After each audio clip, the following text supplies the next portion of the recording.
Je suis Philippe Le Gall, je dirige le Carré Magique, pôle national cirque en Bretagne, depuis février 2007, soit une quinzaine d'années, puisque nous sommes en 2022, j'attaque la 16e année. Vous posez votre candidature, il y a un jury de sélection dans lequel vous trouvez à la fois le ministère de la Culture, la région, le département, la collectivité et bien sûr l'association, son conseil d'administration. Et à partir du moment où vous êtes retenu, vous avez 2 mois, un peu moins, 1 mois et demi en règle générale, pour écrire un projet. Vous allez sur le terrain, vous rencontrez les gens, ce que j'ai fait, donc j'ai rencontré les associations, j'ai rencontré les politiques d'ici, j'ai rencontré d'autres acteurs et d'autres actrices culturelles de Bretagne pour avoir un peu une idée de ce qu'était le Carré Magique. Et ensuite, il y a une audition devant un jury. Là, en l'occurrence, il devait y avoir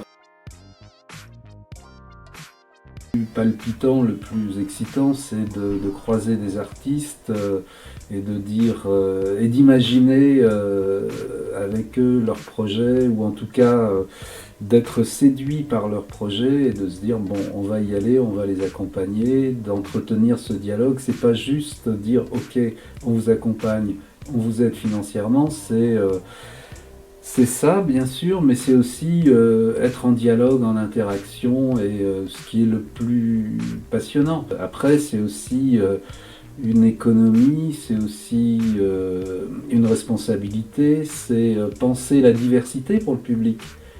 Autrement dit, tout ce qui est proposé sur la scène du Carré Magique n'est pas forcément absolument tout ce que la direction aime ou adore.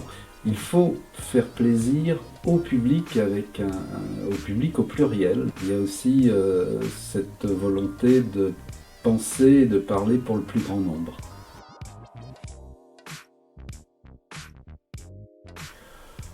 Ce sont ces moments où le public arrive, où le spectacle se lance, c'est sentir les vibrations de la salle.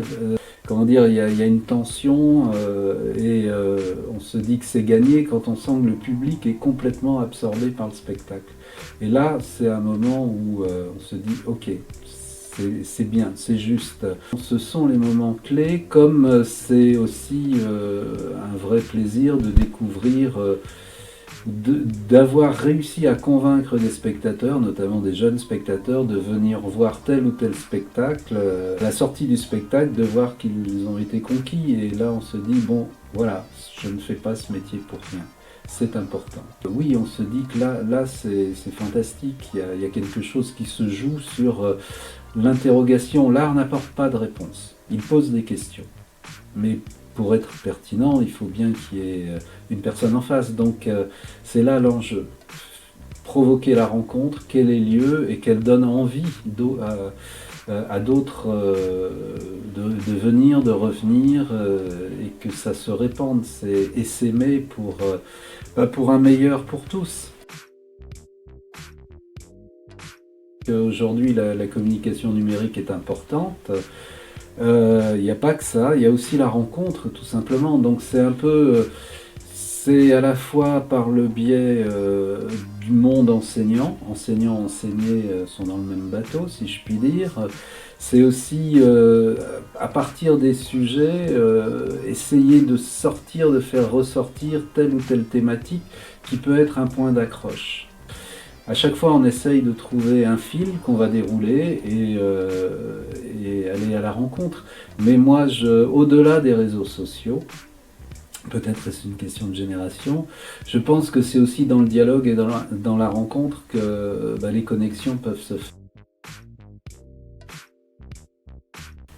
Alors, on nous dit souvent c'est une histoire d'argent, c'est vrai, c'est faux. Puisque vous êtes capables, vous les jeunes, d'aller voir des concerts ou d'aller dans des festivals où le prix des places est supérieur à ce qu'il est ici. Donc c'est à la fois la programmation, mais comment dire, il est clair qu'ici c'est une salle assise, donc cette énergie qu'il y a dans les concerts, si on parle du chant musical, nous on a une contrainte, on ne peut pas déboulonner tous les fauteuils. Enfin, on peut le faire, mais après, pour les remettre en place, ça va être une sacrée paire de manches. Donc il y a créé ces ambiances. C'est vrai qu'on pourrait imaginer sur une ville comme Lannion qui est une salle plus ciblée sur les musiques actuelles, par exemple. Mais à l'endroit du Carré Magique, dès lors qu'il y a du cirque, dès lors qu'il y a du théâtre, de la musique aussi. En fait, oui, c'est travailler sur la curiosité. Les modes de consommation culturelle ont évolué, ont changé. Donc il me semble que le théâtre aujourd'hui doit parler d'aujourd'hui. Et il y a des pièces très fortes sur des sujets hautement sensibles aujourd'hui. Donc la question après, c'est comment faire en sorte que le public, jeune ou moins jeune, vienne. C'est la question de la curiosité. Voilà.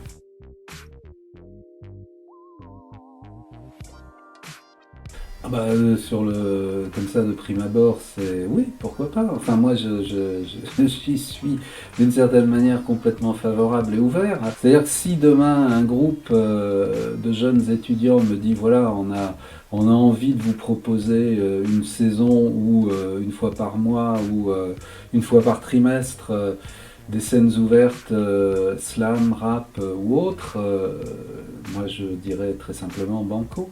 Le problème, c'est de trouver, de dégager du temps pour rajouter encore une activité complémentaire. Mais si nous avons des partenaires, associations étudiantes ou autres, bah oui, c'est possible.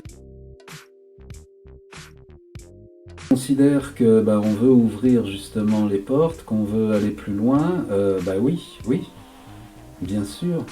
Et moi, je serais ravi d'avoir une collaboration comme ça au long cours avec un noyau d'étudiants qui lui-même se régénère d'année en année et qu'on invente ensemble des solutions pour faire bouger les lignes. Oui, j'allais beaucoup au cinéma, parce que le cinéma n'était pas cher, en fait, c'était ce qu'il y avait de moins cher. Et pour les concerts ou autres, oui, j'allais voir des artistes oui, j'avais vraiment envie, parce que médiatisation comme aujourd'hui, en fait. Pas les mêmes canaux, mais en tout cas le même résultat, pour aller voir des groupes internationaux ou autres. Donc on covoiturait beaucoup, c'est déjà une histoire d'argent. Donc le covoiturage n'est pas une nouveauté de ces dernières années, donc nous on le faisait. Et puis lorsque j'avais envie de voir tel ou tel artiste par curiosité ou tel spectacle de danse, comme j'étais abonné nulle part, puisqu'on avait d'autres choses à faire que s'abonner, on arrivait sur le parvis des théâtres, souvent avec une pancarte, et finalement on raflait entre guillemets les places pas chères que des abonnés revendaient ou nous donnaient tout simplement parce qu'un tel était malade, avait oublié de venir. Donc on n'a jamais eu de problème pour entrer dans une salle, même affichant complet, archi complet.